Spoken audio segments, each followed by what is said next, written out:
Thank you for joining us for the third installment of Navigating Mentorship, Empowering Tomorrow's Leaders.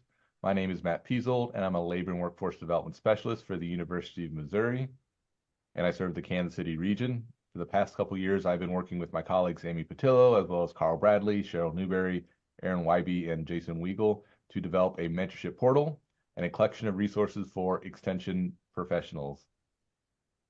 I'm proud to introduce Brian Kowalski, Dean of Continuing Education at Menominee Nation. Previously, he served as the Assistant Director of Education Outreach Extension before joining the college. He served on the tribal government, first as a land use planner and then as a community resource planner.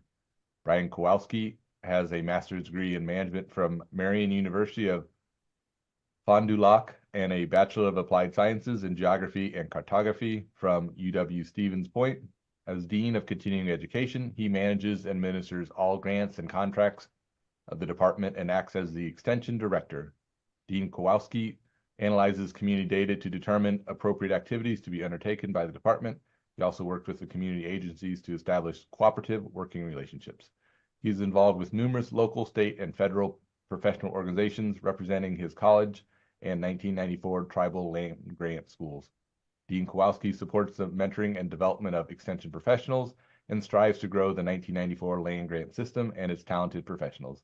He's married and has 2 children, a boy and a girl. His hobbies include duck hunting, fishing, and spending time with his family. Today, we will learn about continued growth and capacity building at 1994 tribal land grants. And I will turn it over to you, Brian. All right. Well, thank you, Matthew, and good morning to everyone, or good afternoon, whichever it is. I'm pleased to be here, and I'm happy to be asked to do this. It's interesting. I never really looked at myself in the paths that I've gone on as a mentor, but I think I'm at that point now where I do have some advice and knowledge to pass on. So I'm in that position, and I feel good about it, and I'm happy to be able to also share it with you guys. As Matthew said, I'm at the College of Menominee Nation. We are 1994 tribal college. We're located in Wisconsin. We are about 45 miles northwest of Green Bay. We also have a small campus in the Green Bay area that serves the United Nations. So just a little bit about myself. I grew up in Wisconsin, actually near the Menominee Reservation. I started working for the Menominee tribe back in 1998. Now I tell my kids that, I started working in the 1900s, and I refer to it as the 1900s now. So they find that funny. But yeah, so I worked my background was in cartography and land use planning. So I worked for the Community Development Department for a number of years. And then from there, I transferred to the Tribal Administrators Department. So I worked there for 10 years. I really got to know the community and the culture. Growing up near the reservation, I didn't really have a really good understanding of the community or the culture. I had friends that were from the reservation that lived on the reservation, but it was not something that really came up. So being able to come into the community and have a better understanding, I'm proud to be able to and happy to be able to be part of the community and working for the tribe and now the college. Started here at the college in 2007 as the associate dean. And then from there, I moved into my current position as the Dean of Continuing Education. So it's been a little over 16 years now that I've been here at the college. College is only 30 years old, so I've been here for over half of its existence. It's a small college, probably about 300 students, but we've really grown over those 30 years. And I had to put this in here. This is my dog Wally. He's a Basset Hound. From a mentoring perspective, from being a supervisor or a leader, I like to make things more personable. I think, and for those individuals that work for me or I I'm a mentor for. I like to make it real easy. I'm more easygoing, and I like to be able to, to share my personal life. So, Wally, my wife and I, we had German short hairs all our lives. Since we've been married, and they're pretty high strung. And I said, I want a dog that's going to be more my pace now. So Wally's Basset Hound. He likes to sleep and eat, kind of like me. So that's Wally. So here you can see the Menominee Reservation. You can see Green Bay is down in the right-hand corner. And if you look closely, it's kind of interesting. You can see the borders of the reservation. And that's because it has never been farmed. The reservation has never been farmed. All around the reservation, it's been clear cut and farmed in Wisconsin here. And this is, you can even see from space. And I know they claim like some of the astronauts even use the reservation to kind of show as a marking of where they're at. Again, the Menominee actually were part of all of Northeast Wisconsin, all the way up into the UP of Michigan and all the way down to almost Milwaukee. It was the original land. They're one of the few tribes that weren't displaced. They're on their ancestral land, and the mouth of the Menominee River, which is the boundary of Michigan and Wisconsin, is where the origin story occurs, and so very close to that. Great history of sustainability for the Menominees.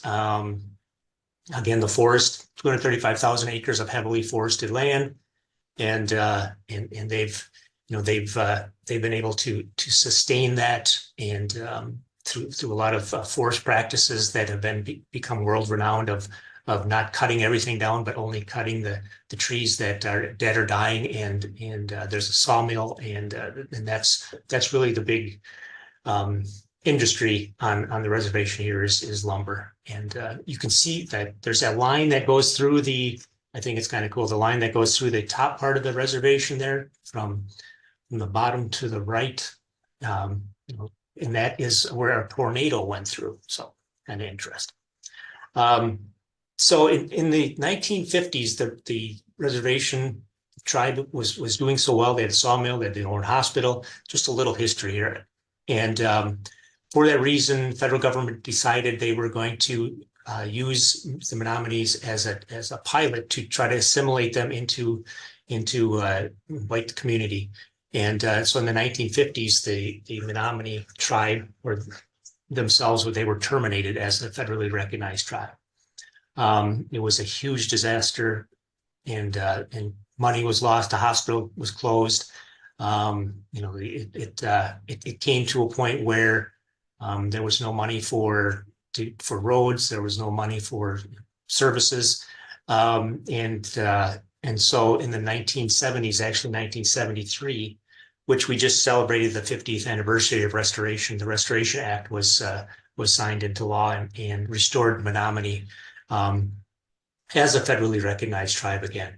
But it caused some deep wounds and impacts on the tribe and the community, and the college is here over the last 30 years, and it's one of those shining stars to try to bring that back into the community and build up the community and the community members again. And I kind of feel like being a part of that and being able to work with community members, whether I don't know if I even call myself a mentor, but just someone that I work with, and to share what I know, and to go out and build on those areas of that I'm learning from, and bring it back to the community or to the folks that I'm working with. So like I said, the College of Menominee Nation was chartered by the Menominee people in 1993, which is very unique. A lot of tribal colleges are chartered by the tribes themselves. This is chartered by the Menominee people, which means we have our own board. We have our own board of directors, and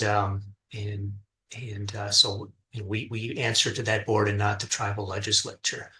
We actually, the 1994 land grants was when tribal colleges became land grants. We received our land grant status in 1996. And like I said, we've got a campus here in Kashina on the Menominee Reservation, but we also have one in Green Bay near the United Reservation.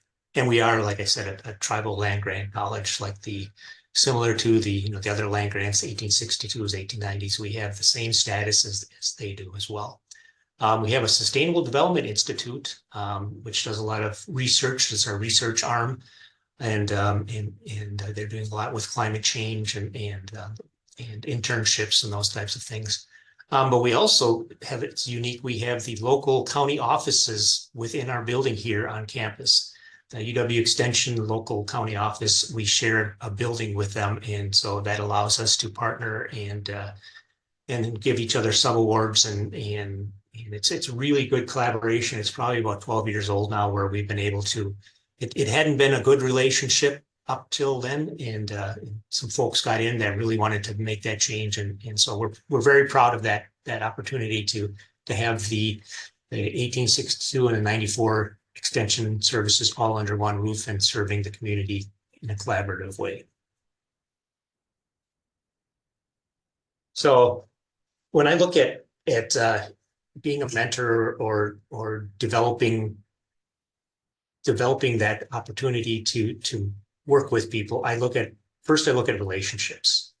You can't have you can't have a collaboration or a partnership. And I do this with all of the individuals or institutions that want to partner with us.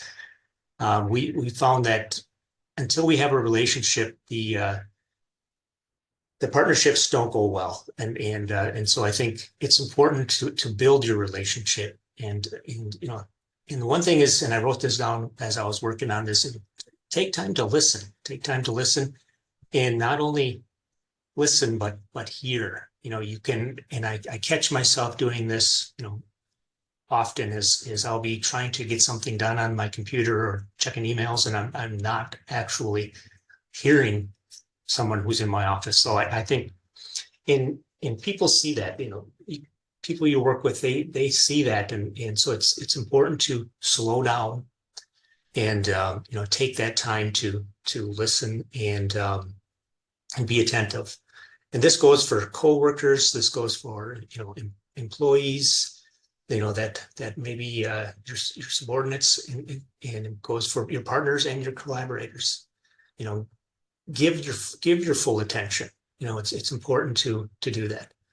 The other thing I found was you learn a lot about people when you travel together, and it builds that camaraderie. You're in the airport together. You're sharing about yourself and not just the work that you're doing, and going out to eat at night possibly. So that's I think building that capacity and making sure you're building that team, that's important. And it may not be the best conference or training that you've gone to, but in a lot of ways it does build on that teamwork and that camaraderie, and I think that's important.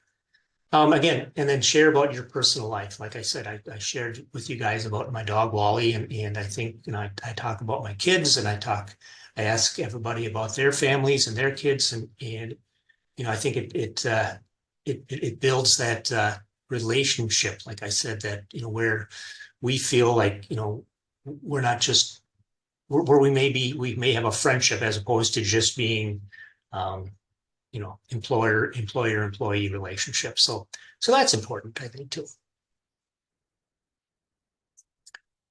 Opportunities, I think, are important.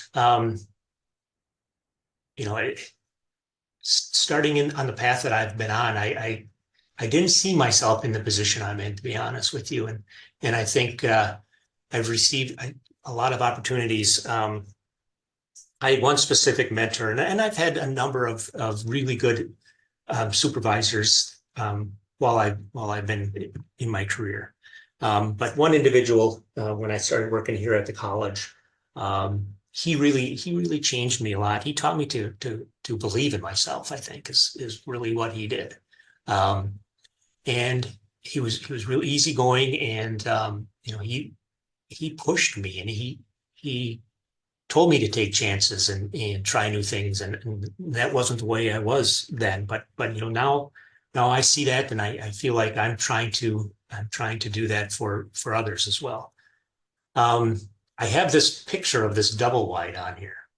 So this is an opportunity I see. So back in 1993, our founding president, Dr. Verna Fowler, started the college, and this was the original building on our piece of property now. We call it Old Main, and we cannot get rid of it because it's part of history, and we use it for storage. But boy, what an opportunity! What an opportunity that was provided to the community and to the surrounding communities as well. So now we've got, I believe it's eight buildings total that that we're utilizing for classroom space, library, trades programs. So in those 30 years, we've really grown. Professional development. I think it was in my third year here at college. I was asked to be part of Lead 21, and that really helped me a lot, and it provided me with some mentors that were not part of my institution. I try to push Lead 21, but the price is, I mean, from a small institution, it's a little pricey. But if anybody can get the chance, or your mentees can get the chance, I would definitely recommend it, because it taught me about leadership, and that there's more than one kind of leader, and it actually it gave me that confidence of being able to take on other roles and that sort of thing. So then there's also local leadership opportunities. Our communities around here have leadership type of 6-week or 6-month programs. So take advantage of those. Encourage continuation of education. I think it's important to be able to say, hey, I really see a lot in you, and I think you should continue your education into what you're interested in, and not so much. It doesn't always have to be to help your institution or your department, but to encourage them to continue on to what their interests might be, or if they see themselves wanting to move into these leadership positions. Provide the opportunity to lead. You will be surprised. We had one program where we were, it was a road construction project, and we were, myself and my supervisor at the time, we were kind of overseeing it, and we didn't have time to oversee it, and we had one individual that she was basically doing all the work for it, and we let her take on the role to lead that project. And boy, she took it way past where we would have ever thought we could have taken it, and it really we had a lot of graduates out of that program, and we had construction companies coming to us asking for more. So yeah, provide that opportunity to lead. I mean, don't always feel like you have to be a part or lead everything. And then that comes to that, force them out of their comfort zone. Again, taking on leadership, joining a committee, being a part of an organization, traveling, doing presentations at different things and that sort of thing, conferences. But yeah, try to always make sure you're pushing them to do more. And I think they recognize that, and they see that as your confidence in them, and I think that goes a long way. Lead with passion. I think I want everybody that I work with to feel like they're making a difference. I want them to feel happy about coming to work. And if you dread coming to work, your idea of being moving up or gaining in any organization is probably not going to happen. Be willing to step in, no matter what the task. I've always tried to show that I'm willing to take on whatever I'm asking others to take on, and whether that be going out to the garden and doing something out there, in my shirt and tie, I'm fine with that, and take chances. I think too much the day-to-day possibilities and opportunities. I mean, they're there, and you want to take those chances and make sure you're doing what all you can do. I think is a good way to look at it, and make every project exciting as much as possible. I mean, that sounds hard to do, but it is. Look at the positive, and then laugh. I think humor is important, especially in tribal communities. Humor is very important, and I think to be able to laugh at yourself, and, like I said, show your vulnerability, show that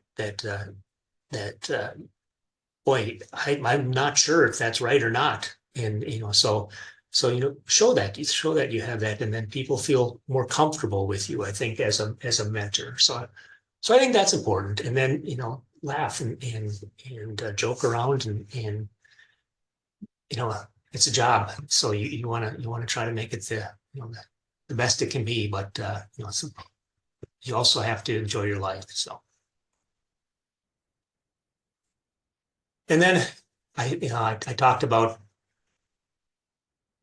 when I go out to different conferences, trainings, even when I got my master's degree, I brought back information. I'm like, oh my gosh, I want to share this with everybody that's in the community. I want to be able to do that. Even my relationship with the Extension Foundation now, I think, is really, really growing that, and I've been able to share that. So it's not that I want to take things over, but I want to be able to try to share with the folks that I work with, what I've learned, because it's exciting for me to be able to do that. So share what you've learned, and then you can learn from your successes, and you can learn from your failures, and I think, being honest about that, and not getting upset over a failure, as long as you're learning from it, I think is super important. Questions?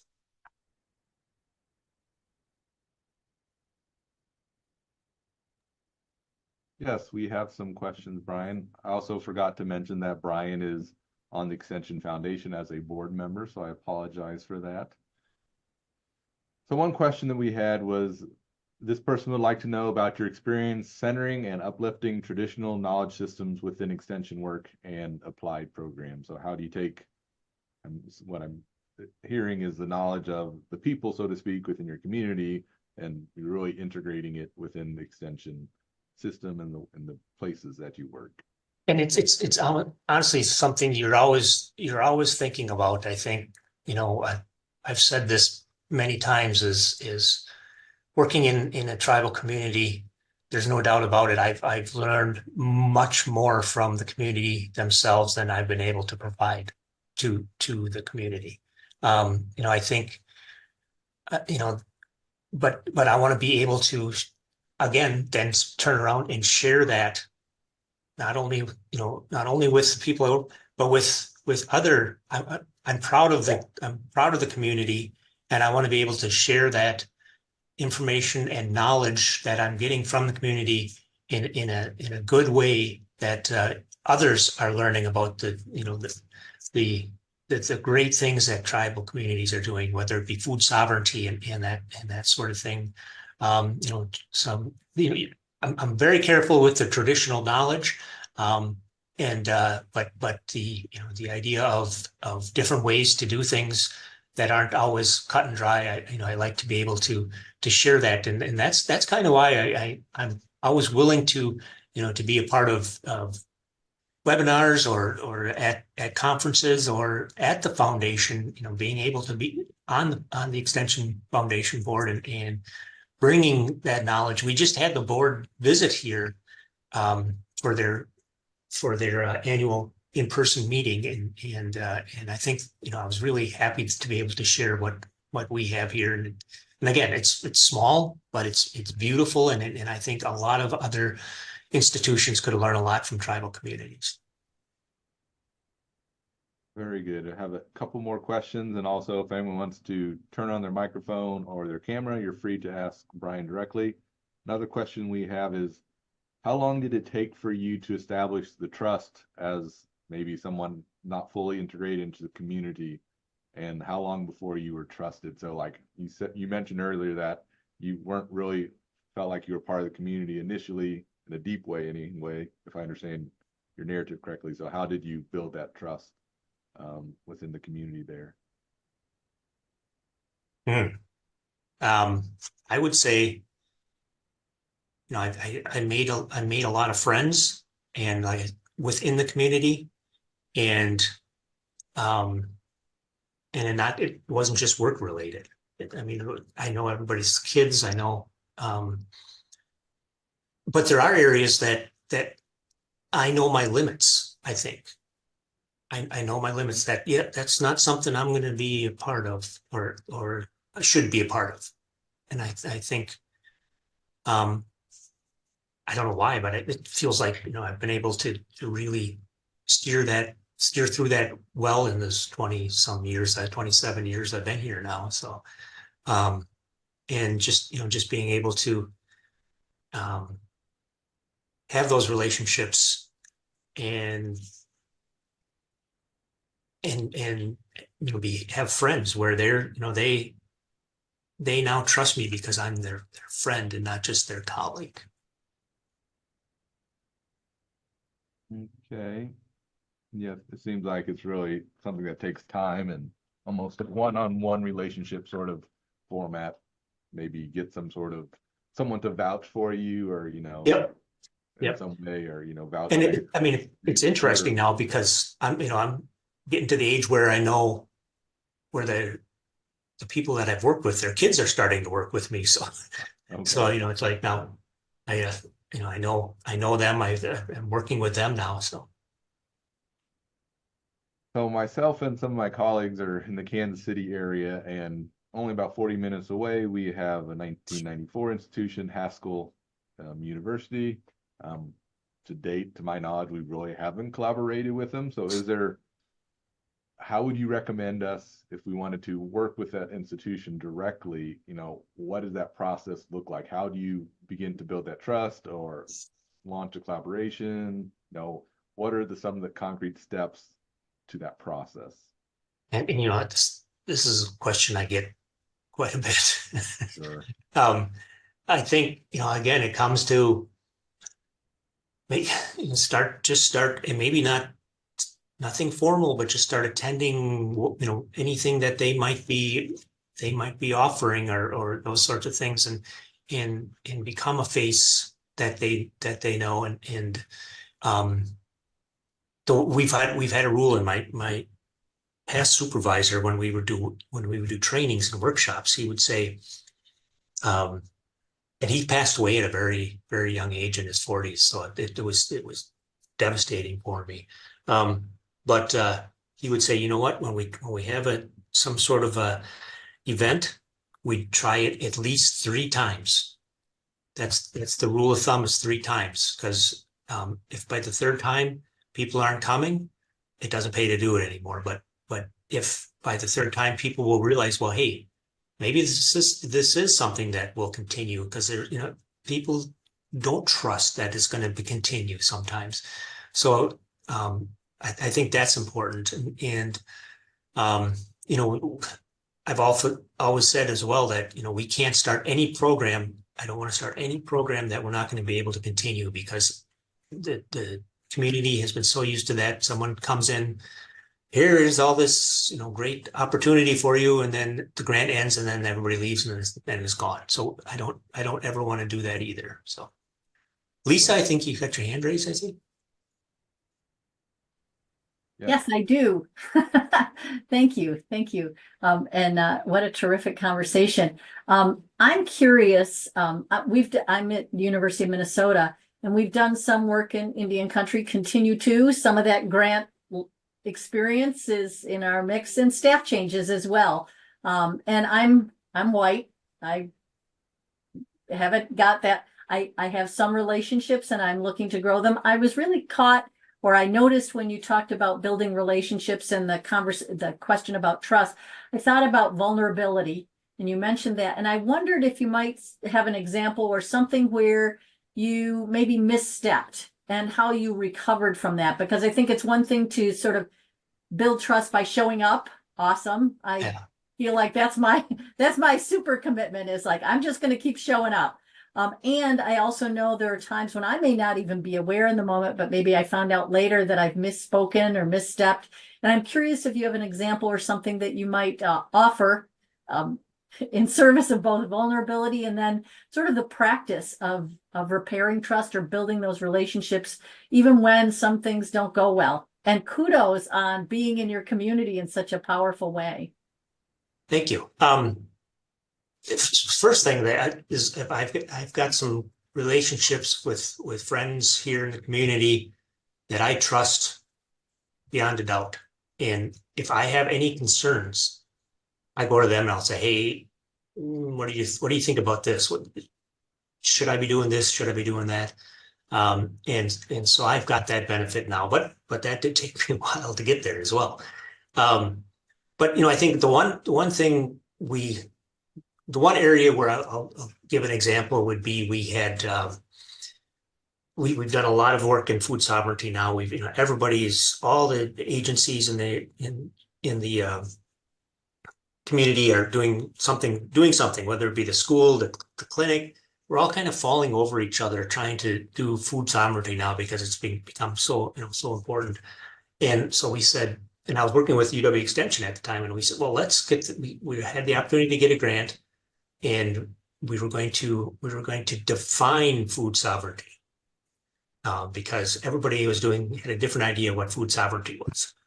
And so we brought community members in, and honestly, it was a disaster. We tried to put a definition of food sovereignty, and the community members said, "That's not even a term we know what you're talking about." And then we tried to explain what we thought food sovereignty was, and they said, "Well, now that's just being Menominee." So it really taught us that you can't always put it in a nice box and say, "Here's what the definition of food sovereignty is." So and again, we said, okay, that's fine. And so we created we called it the draft definition of food sovereignty that can be changed and adjusted as time goes on. So they were okay with that, but yeah, that was definitely a learning experience. Again, a time when I learned more from the community than I was able to provide. So one of the things that I kind of hear you saying when working with the community is, one, it takes time, it takes trust. Seems like there's a lot of dialogue that's involved in the process. Not looking to be dictated to or the expert coming in. They want to have a process of deliberation, perhaps, in establishing whatever it is you're trying to accomplish through a program or initiative. And again, that sense of humor, being able to not always trying to talk about work, try to talk about life too. I had a question here. When working with mentees, is there certain things that people often ask you that they need help or support with, or is it really just unique to each individual relationship? I mean, I think it's different with each individual. I've been here 16 years now, and which I think from a higher education standpoint is pretty long for anybody. And so, I've been through different grants. I've been through different finance issues. I've been through 8 different HR issues. So maybe it's more of a, I've been here this long. I might know the answer. But yeah, it's a lot of, what would you do in this situation? What would you do? Um, how do you communicate with someone from the UW-Madison? Who do I talk to there? And again, building relationships and having relationships outside of the community that you can then draw on. That over the years, oh yeah, I remember this person. We can talk to them, and so I think being able to share that, my collective, you know, whatever you would call it, um, relationships is very helpful, I think. Again, if anyone has any questions, feel free to raise your hand, turn on the mic, drop it in the question.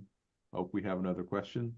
Oh, one of the language issues I have been grappling with is referring to natural resources, while indigenous communities regard environmental components as relatives, not resources to be extracted. However, I've struggled to find a shared terminology that makes sense. So I guess kind of bridging the different concepts in a respectful way, I think kind of what they're trying to get towards.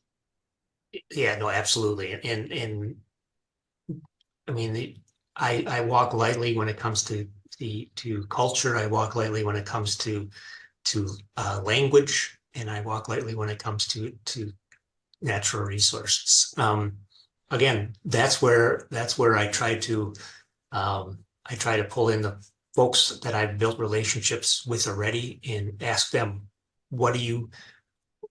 does this sound right? Do I do this? Those types of things. But again, the terminology, yeah, I don't know how to answer that, I guess. I guess I always refer back to, since the Menominee tribe is employing me, I refer back to whatever they would say it would be. Do you have an example of what you might call it within your community then? That the concept of, nature and protecting it or respecting it. I mean, we have a Menominee theoretical model of sustainability, and it takes into account everything. It takes into account the people, the land, the water, the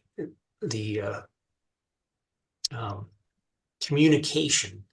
It takes all of that into consideration, and I think that's a really good example of a Menominee way of looking at not just natural resources, but how the the impact is, how each one impacts the other.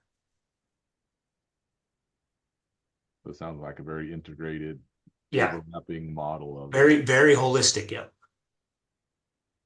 And if you look at our logo, we've got our seal is the 5 clans of the Menominee, and in each one of those, the bear, the wolf, they each one has a job to do, and each Menominee member is one of those clans. So it's very unique, and it's kind of it's a really unique organizational structure that I think could be shared as well.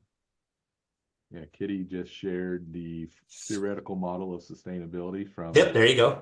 So I appreciate that. Again, if we have any other questions, I will ask a question. Just let me pull my notes up here. I've got one while you're looking. Go ahead. I'm just going to jump in since I have this great opportunity. Nope, go for it. So you mentioned earlier, Brian, the co-location of the 1890, 19, or excuse me, the 1862.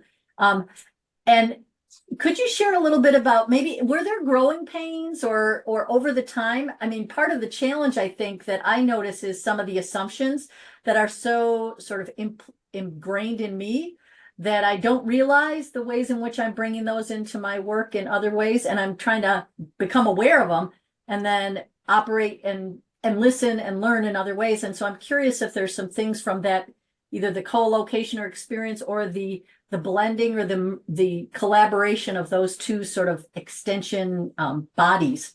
If there are things you would talk a little bit more about. Sure. And you know, we started small. We started small, and we had a small project we worked together on, and there hadn't been 4-H since the 1960s in the community. And our president at the time, she said, you know what? I remember when I was younger, there was 4-H. She said, I'd like to see 4-H again here in the community. And the dean at UW Extension at the time, he paid for that position right out of the dean's office. And I was a co-supervisor as well as someone from Madison. So we had a success. All of a sudden, we were able to have a success. But it did take, you know, at that higher level, both at both institutions, the ability to, you know, kind of wipe away all of the red tape and say, okay, we're going to do this, and this is going to happen.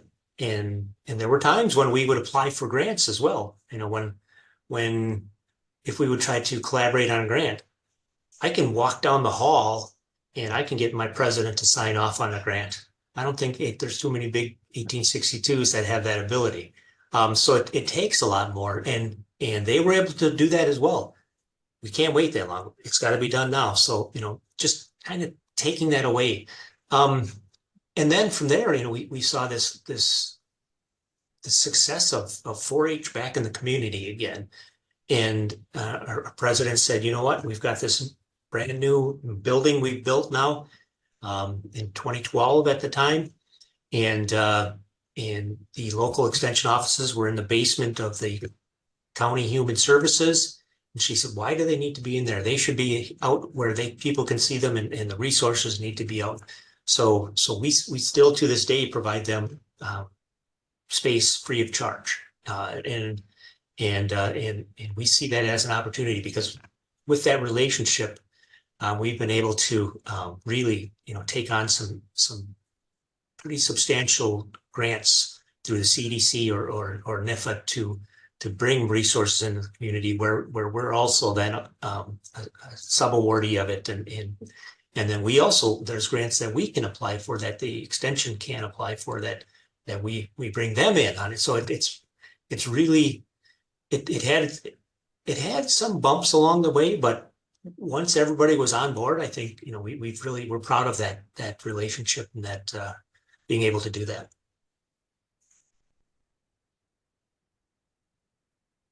In many ways, you know, just kind of answered my next question, which would be, you know, some examples of success of, you know, working collaboratively or with mentors. But I will throw it out for the last question for the session. Does anyone have any other questions? Speak now. If not, I would like to thank you for joining us, and I encourage you all to check out the new mentoring portal, mentoring.extension.org. It's a platform to help individuals across cooperative extension, 1994, 1890s, 1862s, to find each other, whatever that means, whether with disciplinary support or skill-based support, or within your own institution as well. And so stay tuned. We'll possibly having more mentorship series in the near future. And thank you all, and I hope you have a great afternoon. And thank you, Brian, for sharing your time as well as your wisdom. All right. Thank you very much. Take care.